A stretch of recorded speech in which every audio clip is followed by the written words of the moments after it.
Hi மக்களே, இன்னைக்கு ஆகாஷ் அம்மா வீட்டில் இன்னைக்கு என்ன கிழமை? புதன்கிழமை மீன் குழம்பு வைக்கிறோம். பாருங்க, சால மீன், மத்தி மீன். சரியா? க்ளீனிங் வீடியோவும் போட்டுறேன். மீன் எப்படி சுத்தம் பண்ணுறதுன்னு நான் வீடியோ போட்டு விட்றேன். சரிங்களா? அப்புறம் சின்ன வெங்காயம் ஒரு 1/4 கிலோக்கு உரிச்சு வச்சுக்கோங்க. தக்காளி பழம் நல்லா இவ்வளோ பெரிய தக்காளி பழம் 3 பழம் கட் பண்ணி வச்சுக்கோங்க. பூண்டு பார்த்துக்கோங்க, நல்லா இந்த இவ்வளோ பெரிய பூண்டு பல் உரிச்சு வச்சுருக்கிறேன். இஞ்சி ஒரு 2 துண்டுக்கு கட் பண்ணி வச்சுருக்கிறேன். இந்த வெங்காயம் தாளிக்கிறதுக்கு. சரிங்களா?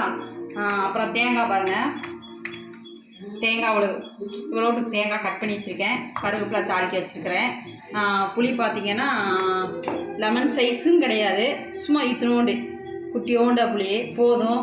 சரிங்களா? 1/2 கிலோ மீனுக்கு 4 பேர் சாப்பிட்ற அளவுக்கு அந்த புளி கரெக்டாக இருக்கும். ரொம்ப புளிப்பாக இருந்தாலும் ரொம்ப புளி சேர்க்கக்கூடாது, சாப்பிடக்கூடாது. நார்மலான புளி வச்சுக்கலாம். சரி, வாங்க வீடியோக்குள்ளே வாங்க, என்ன பண்ணலாம்னு பார்க்கலாம்.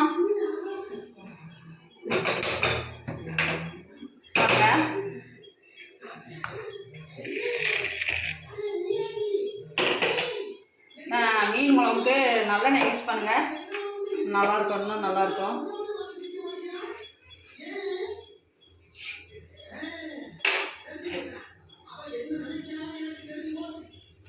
இந்த மீன் குழம்புக்கு நம்ம என்ன பண்ணணும்னா, ஃபஸ்ட்லேயே இந்த கடுகு வெந்தயம் சும்மா வெறும் குண்டாலேயே நம்ம வறுத்து தட்டி வச்சுக்கலாம்.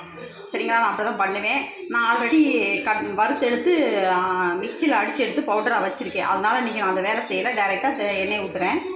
சும்மா கொஞ்சோண்டு வணக்கிற அளவுக்கு போட்டால் போதும். பாருங்கள், 1 ஸ்பூன் அளவுக்கு தான் ஊற்றுக்கிறேன் எண்ணெய்.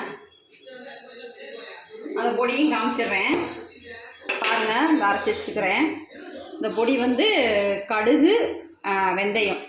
மீன் குழம்புக்கு புளிக்குழம்புக்கு இது கொதிக்கையில் கொஞ்சம் போட்டோம்னா, பெருங்காயத்தூள் போட்டோம்னா மனமும் நல்லாயிருக்கும், உடம்புக்கும் நல்லது. சரிங்களா? வெந்தயம் ஒரு 4 ஸ்பூன் போடுறீங்கன்னா கடுகு ஒரு 3 ஸ்பூன் போட்டுக்கோங்க. அந்த மீன் குழம்புக்கே இதாங்க ஸ்மெல், வாசம் செம்மையாக இருக்கும். சரி, இப்போ நம்ம என்ன பண்ண போகிறோன்னா, வெங்காயத்தை கொட்டிக்கலாங்க. ஃபஸ்ட்டு வெங்காயம் வேண்டாம், பூண்டு. எப்போயும் நம்ம பூண்டு தான் போடுவேன். அந்த எண்ணெயில் பூண்டு வேகட்டும். இந்த மாதிரி சின்ன பூண்டு பல் போட்டால் தான் நம்ம குழம்புக்கு சட்னிக்கு யூஸ் பண்ணிங்கன்னா, ரசத்துக்கு யூஸ் பண்ணால் டேஸ்ட்டாக இருக்கும். பெரிய பூண்டு இது குழம்புக்கு தான் நல்லாயிருக்கும். சரிங்களா?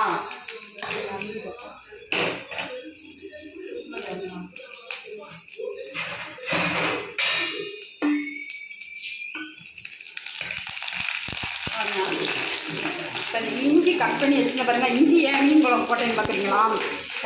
மீன் குழம்பு இந்த மாதிரி நான்வெஜ்ஜில் கொஞ்சம் நம்ம இஞ்சி சேர்த்துணுங்கிறாங்க. அவங்க தான் நல்லது. சட்னிக்கெலாம் இஞ்சி சேர்க்கணும். இப்போ எந்த சட்னியாக இருந்தாலும் இஞ்சி கொஞ்சம் சேர்த்துக்கோங்க. கொஞ்சம் சேர்த்துக்கோங்க, ரொம்ப சேர்த்தா அந்த இஞ்சி வாடை வந்துடும்.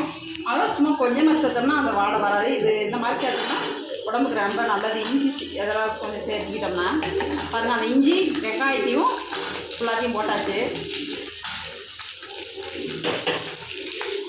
நல்லா எண்ணெயில் நல்லா வதக்கிடலாம்.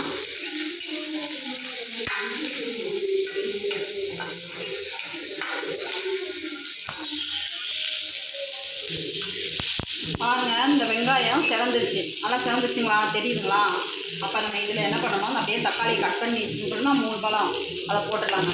ரொம்பையும் வேண்டாம் தக்காளி, ரொம்பையும் கம்மியாக வேண்டாம். மீன் குழம்புக்கு நார்மலாக போட்டால் தான் அந்த மீன் குழம்புக்கு டேஸ்ட் இருக்குங்க. இப்போ வெறும் தக்காளியாகவும் போட முடியாது, ரொம்ப புளியாகவும் ஊற்ற முடியாது.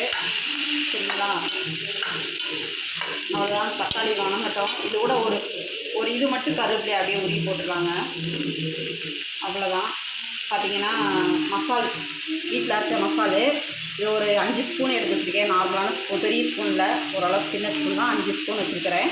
இது 4 பேருக்கு சாப்பிட்ற அளவுக்கு அது கரெக்டாக இருக்கும். நீங்கள் எந்த மாதிரி மிளகாத்தூள் போடுறீங்க, கடை மசாலா மீன் குழம்பு பொடி போடுறீங்கன்னா அது உங்களுடைய விருப்பம் போட்டுக்கோங்க, எப்படி பார்த்துட்டு. இது நான் வீட்டு மசாலு 5 ஸ்பூன் எடுத்து வச்சுருக்கேன். சரிங்களா? இப்போ இது வதங்கட்டும், கொஞ்சம் உப்பு போட்டுக்கலாம். அதுங்க கல் உப்பு தான் யூஸ் பண்ணணும், சால்ட் உப்பு சேர்க்காதீங்க, உடம்புக்கு அது நல்லதில்லை. முடிஞ்ச அளவுக்கு கல் உப்பு யூஸ் பண்ணுங்கள். அவ்வளோதான்.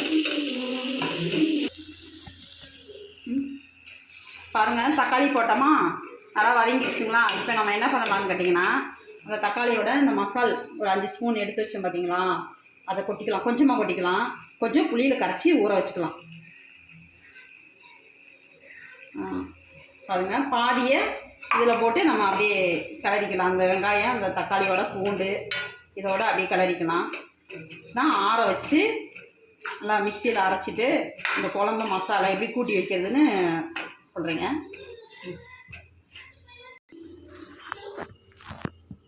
பாருங்கள், இந்த புளி தண்ணியை வந்து நம்ம அப்படியே சல்லடியில் இருத்துக்கலாம். ஏன்னு கேட்டிங்கன்னா, அதில் எப்படி தான் நம்ம கரைச்சி கையில் இருத்தோம்னா அதில் நிறைய கொதக்க அந்த டஸ்ட்டு இருக்கும் நிறையா. பாருங்கள்,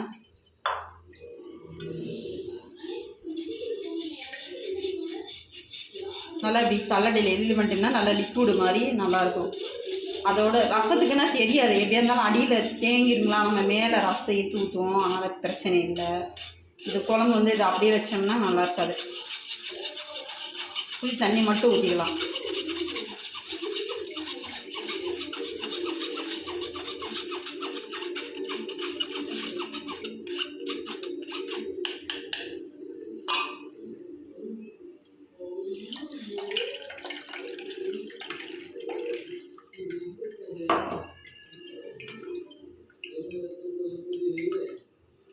அப்புறம் வந்து இந்த மசாலா அதில் ஊற வச்சுக்கலாம்.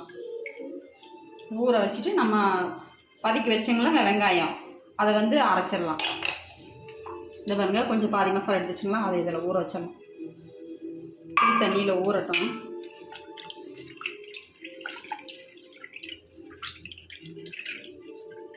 அவ்வளோதாங்க, இது ஊறட்டும். நம்ம வதக்கி வச்ச மசாலா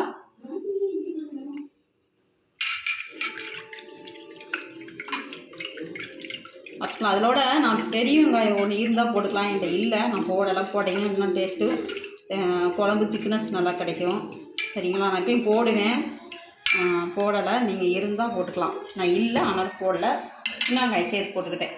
சரி பாருங்கள், தேங்காவை நான் ஃபஸ்ட்டு மிக்சியில் ஒரு ரவுண்டு விட்டேன். அடுத்து இதெல்லாம் கொட்டிக்கலாம். இதை கொட்டி அரைச்சிடலாம்.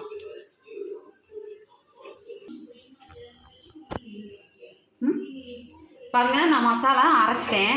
இப்போ என்ன செய்கிறோம், நம்ம குழம்பு வைக்கிறோம்ல குண்டா, அது வடை சட்டி, மீன் சட்டி, இந்த மாதிரி எந்த இதில் வைக்கிறோமோ அந்த இதில் அந்த மசாலா அரைச்சி கொட்டிக்கோங்க. கொட்டிட்டு இப்போ இந்த புளியும் மசாலும் கரைச்சி வச்ச தண்ணி இருக்கு பாருங்கள், பார்த்தீங்களா, இந்த இவ்வளோ இது இருக்குது. அதனால தான் நான் சலடையில் இது பண்ணது. அதனால் இந்த மாதிரி பண்ணிட்டீங்கன்னா நல்லாயிருக்கும். இல்லை இதோட குழம்புல வச்சோம்னு வச்சுக்கோங்க, மீன் குழம்புக்கு ஒரு மாதிரியாக இருக்கும், ரசமாக இருந்தால் தெரியாது. சரி பாருங்கள், இந்த புளியும் மசாலும் கரைச்சி வச்சதை இதில் அப்படியே கொட்டி கலந்துக்கலாம். இது உங்களுக்கு என்ன எவ்வளவுக்கு காரம் தண்ணி எவ்வளோ தேவையோ அவ்வளவுக்கு கலக்கி விட்டுக்கோங்க. கலக்கி விட்டுட்டு உப்பு போட்டு நம்ம வந்து அடுப்பில் வச்சு விட்டுடலாம். நல்லா மசால் வாசனை போகட்டும். சரிங்களா, கொதிக்க மசால் வாசனை போகவும். அப்புறம் வந்து நான் சொன்னேன் இல்லைங்க, வெந்தயம் கடுகு தான் நான் வைக்க போகிறேன். அவ்வளோதான், கலந்துட்டேன். சரிங்களா, அடுப்பில் வச்சுட்டேன். இந்த வெந்தயம் கடுகு பொடியை ஒரு கொதி கொதிக்கவும், பெருங்காயம், வெந்தயம், கடுகு பொடி இதை போட்டு அடுத்து ஒரு கொதி கொதிக்கவும் மீனை போட்டுக்கலாம். சரிங்களா, அப்புறமா லாஸ்ட்டில் தாளிச்சு கொதிக்கலாம். வீடியோ கடைசி வரையும் பாருங்கள். இதேமாரி சமைச்சு சாப்பிட்டு பாருங்கள். சரிங்களா, டேஸ்ட்டாக இருந்தால் கமெண்ட் பண்ணுங்கள். இதுவே பார்க்காது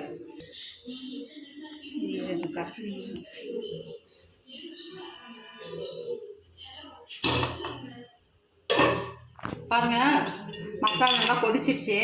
நம்ம இந்த டயத்தில் என்ன பண்ணலான்னா, நான் சொன்னேன்ல பொடி, சரிங்களா, இது ஒரு 2 ஸ்பூன் அப்படியே போட்டுக்கலாம்.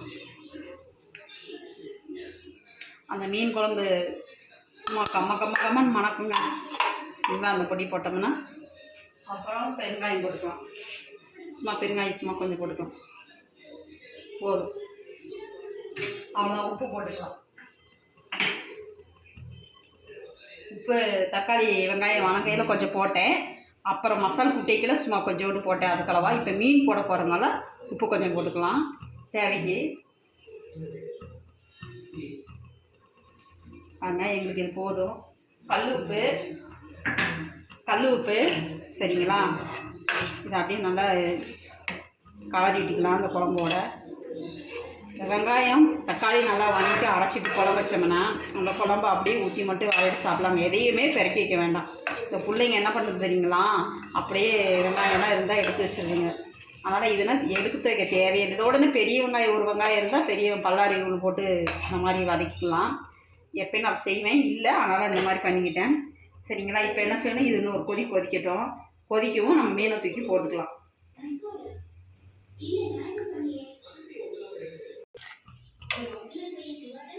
பாருங்கள், நம்ம அதெல்லாம் போட்டது நல்லா கொதிச்சிருச்சு. சரிங்களா, நல்லா குழப்பா வந்துச்சு. இந்த மீன் போட்டால் கரெக்டாக இருக்கும். பாருங்கள், அப்புறம் இவங்களுக்கு வேலை இல்லை, அவ்வளோதான், முடிச்சு போட்டுடலாம் மீனுங்களை. இந்த சால மீன் குழம்பு டேஸ்ட்டாக இருக்குங்க வச்சோம்னா. சரிங்களா, அப்புறம் இதை லாஸ்ட்டில் மீன் ஒரு கொதிக்கவும் நம்ம தாளித்து ஊற்றிடணும். அப்படியே கொட்டிடாதீங்க, இப்படி ஒவ்வொன்றா எடுத்து போடுங்க. நம்ம அதான் சொன்ன தண்ணி கொஞ்சம் இருக்கும் எப்படி அடியில். காயே கழுவுனாலும் பொரியல் பண்ணும்போது இந்த மாதிரி தான் பண்ணணும், அப்படியே கொட்டிடக்கூடாது. அவ்வளோதாங்க. இப்போ இவங்க கொஞ்சம் நேரம் வெந்தா மீன் குழம்பு ஓகே. சரிங்களா, கொஞ்சம் ஒரு கொதிக்கட்டும். பாருங்கள், குழம்பு வச்சு நம்ம இறக்கியாச்சு. பார்த்திங்களா, சால மத்தி மீன் குழம்பு இது. சரிங்களா, இப்போ நம்ம என்ன பண்ணலாம்னா தாளிக்கலாம்.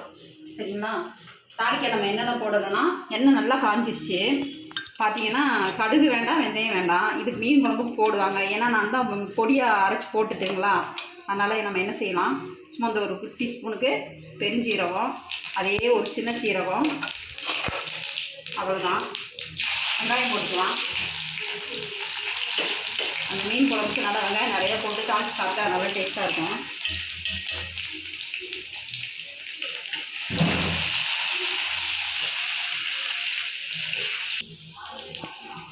ஓகே, பாருங்கள், வெங்காயம் நல்லா வெந்துருச்சு. அப்படியே ஒரு காஷ்மீரி வத்தல் கருவேப்பிலையும் போட்டாச்சு. கொஞ்சோண்டு பெருங்காயத்தூள் இந்த எண்ணெயில் போட்டுக்கலாம், நல்லாயிருக்கும். மணக்கம் நல்லா தாளித்து. இந்த பார்த்திங்கன்னா எண்ணெய் நல்லா அப்புறம் குட்டிக்கிட்டு இருக்குது. இதே நல்லா நெல்லை செஞ்சேன், கடலை நெல்லையே செய்யலாம். அவ்வளோதாங்க, நம்ம இதில் ஊற்றிடலாம். ஏன்னா நம்ம எண்ணெய் ஊற்றி வதக்கவே இல்லை, சும்மா கொஞ்சமாக ஊற்றி தான் வெங்காயம் தக்காளி வதக்கணும். ஆனால் மீன் குழம்புக்கு இந்த மாதிரி தாளிச்சு ஊற்றினாதான் அந்த மீன் குழம்பு டேஸ்ட்டாக இருக்கும். சரிங்களா, டேஸ்ட்டு சாப்பிட்டா சொல்லட்டுங்களா, எல்லாம் கரெக்டாக இருக்குன்னு. சரி பாருங்கள், உங்களுக்காக நான் ஒரு மீன் எடுத்து சாப்பிட்டு சொல்கிறேன். சூடாக இருக்குமே, டேஸ்ட்டு பார்க்குறேன். டேஸ்ட்டு பார்த்து சொல்கிறேங்க. பாருங்கள்,